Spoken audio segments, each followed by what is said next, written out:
बारीक नजर ठेवणारा तुमचा हक्काचा लोकल न्यूज प्लॅटफॉर्म ठाणे दर्पण, ठाण्याचं खरं प्रतिबिंब।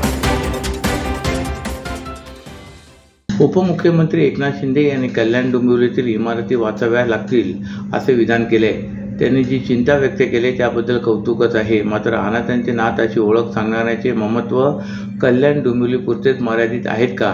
कळवा, मुंब्रा, शिव, दिवा येथील इमारतीवर कारवाई होण्याच्या भीतीने नागरिक हवालदिल झालेत। त्यामुळे आता सरकारला भूमिका घ्यावीच लागेल।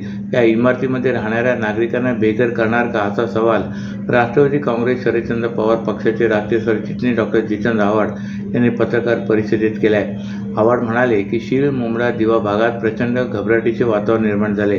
लोकांना नोटिसा देऊन घरे खाली करण्यास सांगितले जाते। कारवाई लगेच होत नसली तरी नागरिकांमध्ये प्रचंड भीती पसरले। अशा स्थितीत नागरिकांचा निवारा वाचवण्याची जबाबदारी सरकारची आहे। आता कळव्यातील 52 इमारतींना नोटिसा बजावण्याची कार्यवाही केली जात आहे। येथील लोकांनी राहायची कुठे, म्हणूनच कल्याण डोंबिवलीतील नागरिकांबाबत एकनाथ शिंदे यांनी व्यक्त केलेल्या चिंतेचं आपल्याला कौतुक वाटतंय। पण कल्याण डोंबिवलीबद्दल हे सर्व बोलत असताना कळवा, मुंब्रा, दिवा येथील नागरिकांचे काय?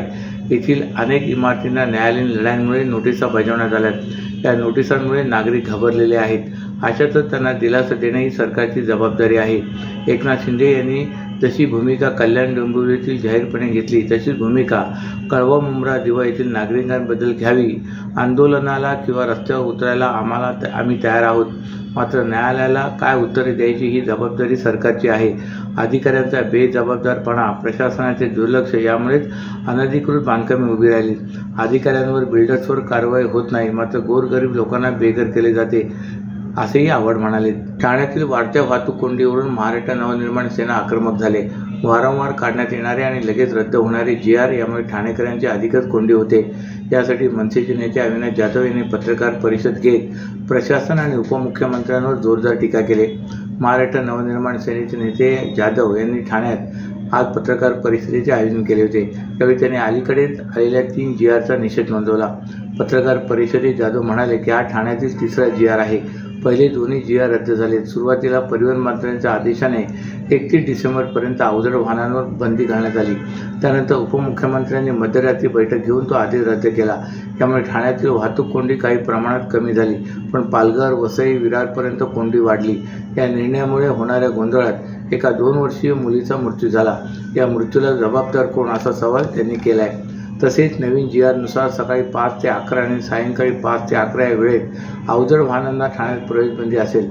मात्र जाधव यांनी यावर आक्षेप घेतला आहे। शाळा सुटण्याच्या वेळी पुन्हा कोंडी निर्माण होईल आणि मुलांना यात अडकावे लागेल। GR काढताना कुठलाही विचार केला जात नाही, अशी टीकाही त्यांनी यावेळी केली। पंतप्रधान नरेंद्र मोदी यांचा महत्त्वाकांक्षी प्रकल्प म्हणून ओळखल्या जाणाऱ्या बुलेट ट्रेन प्रकल्पाचे काम वेगाने सुरू आहे। असे असले तरी हा प्रकल्प प्रत्यक्षात केव्हा सुरू होणार याविषयी नागरिकांमध्ये उत्सुकता आहे।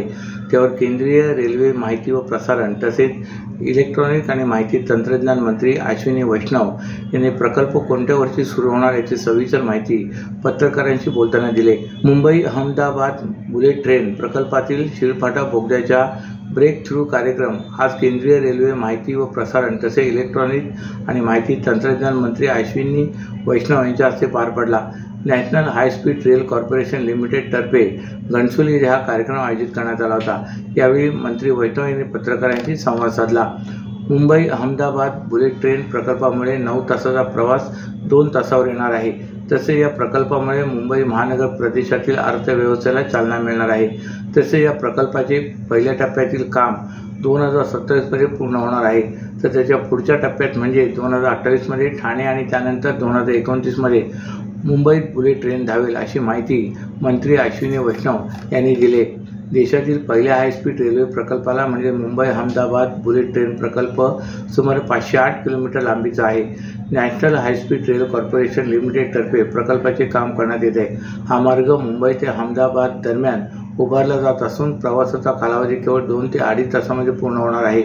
सध्या या प्रवासाला 9 तासाहून अधिक वेळ लागतो। या प्रकल्पात एकूण 12 स्थानके असून त्यात मुंबई, ठाणे, विरार, बोईसर, वलसाड, सुरत, भरूच, वडोदरा, आनंद आणि अहमदाबादचा समावेश आहे। ठाणे शिळफाटा विभागात तब्बल 21 किलोमीटर लांबीचा बोगदा तयार होत असून त्यातील 7 किलोमीटर भाग हा समुद्राखालील बोगदा आहे। जपानमधून मिळालेल्या तंत्रज्ञानाच्या सहाय्याने उभारला जात असून या प्रकल्पाचा खर्च अंदाजे 1,08 कोटी रुपये इतका आहे, असेही ते म्हणाले. सर्व नागरिकांना आवाहन करण्यात येत आहे की सध्या डासांमार्फत पसरणाऱ्या डेंग्यू या आजाराचा प्रसार रोखण्यासाठी प्रत्येकाने पुढीलप्रमाणे कार्यवाही करावी. डेंग्यू आजार एडिस इजिप्ती हा डास चावल्याने होतो. या डासांची पैदास साचलेल्या किंवा साचवलेल्या स्वच्छ पाण्यामध्ये होते. 8 दिवसांपेक्षा जास्त दिवस पाणी उघडे व साचून राहिल्यास त्यात डास अंडी घालतात. अंड्यांच्या अळ्या तयार होऊन पुढे डास तयार होतात. यासाठी आपल्या घरातील पाणी साठे, उदाहरणार्थ बॅरल्स, पिंपे, टाक्या, हौद, रांजणे इत्यादी दर आठवड्याला रिकामे करून घासून पुसून कोरडे करून पुन्हा भरावे.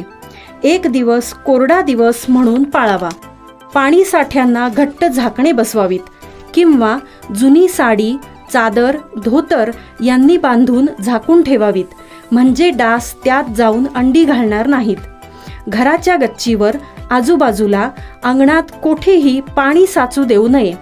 भंगार सामान उघड्यावर टाकू नये. उदाहरणार्थ टायर्स, प्लास्टिक सामान, कुंड्या, टाकाऊ वस्तू इत्यादी. अशा सामानात पावसाचे पाणी साठून त्यात डेंग्यूच्या डासांची पैदास होते. घरातील कूलर्स, फ्रीजच्या पाठीमागील ट्रे हे देखील वेळोवेळी कोरडे करावेत. लक्षात ठेवा, नुसत्या फवारणीने डास घनता कमी होत नाही, तर त्यासाठी डास पैदास ठिकाणे नष्ट करणे ही आपल्या सर्वांची जबाबदारी आहे. कोणताही ताप अंगावर न काढता जवळच्या शासकीय रुग्णालयात मोफत औषधोपचार घ्या. अशा प्रकारे नागरिकांनी सहकार्य केल्यास डेंग्यूचा प्रसार रोखणे सहज शक्य आहे.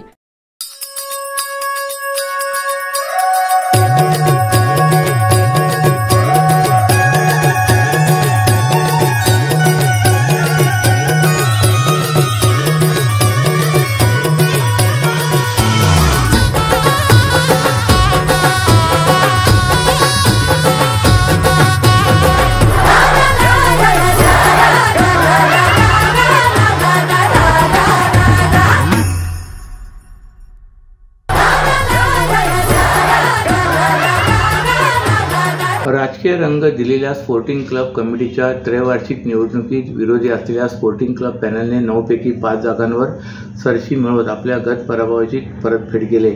स्पोर्टिंग क्लब कमिटीची यंदाच्या निवडणुकीला शिवसेना शिंदे गट विरुद्ध भाजपा, शिवसेना, उद्धव बाळासाहेब ठाकरे गट आणि महाराष्ट्र नवनिर्माण सेना आघाडी असा राजकीय रंग दिला गेला.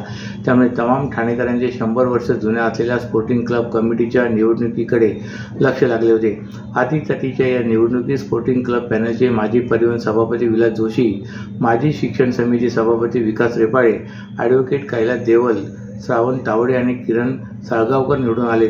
तर मावळत्या कार्यकारिणीतील माजी अध्यक्ष डॉक्टर राजेश मडवी, सचिव दिलीप धुमाळ, अतुल फणसे व डॉक्टर योगेश महाजन यांनी आपल्या जागा कायम राखल्यात. स्पोर्टिंग क्लब कमिटी ही ठाण्यातील क्रिकेट खेळातील अग्रगण्य संस्था आहे. ठाण्याच्या क्रिकेटमध्ये संस्थेचे भरीव योगदान आहे.